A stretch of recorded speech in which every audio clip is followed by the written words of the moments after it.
Welcome to another deep dive. Today we're going to be talking about parallel universes, crystals, and something called beta blockers. Oh, wow. Yeah, it's a lot to unpack. Sounds interesting. We're taking a look at this book called Parallel Worlds, explored by E.J. Gold. And I've heard of this one.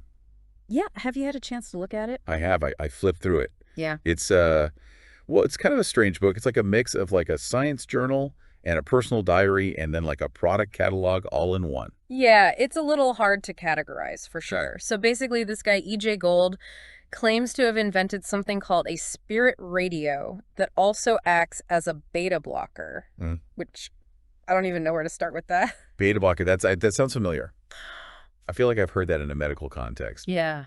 but I'm guessing it's something different here. Yeah, it's not the kind of beta blocker you would get from your doctor. Okay. In this case, Gold is using this term beta blocker to refer to anything that can suppress beta brainwaves. Now, beta brainwaves, these are associated with our normal waking state of consciousness, when we're alert and focused and kind of busy. Right. But Gold believes that by blocking or suppressing these beta waves, we can tap into calmer brainwave states like alpha and theta. Okay. And these are the states that are associated with things like creativity, intuition, and deeper states of relaxation.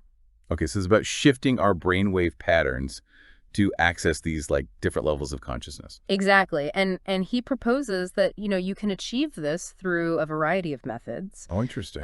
He talks about using like electronic devices, but he also mentions that certain activities like music or even being in nature can act as natural beta blockers. Oh, that's interesting. I mean, thinking about it, I definitely feel like more relaxed and kind of in the zone when I'm listening to music or, taking a walk in the woods. Yeah, exactly. And Gold actually suggests that certain types of music and even specific performers can be particularly effective at inducing these altered states of consciousness. Oh, really? Like, He specifically mentions bands like Led Zeppelin and The Who oh, wow. as having this beta blocking effect. Hmm. I mean, that makes sense, I guess, when you think about the kind of music they make.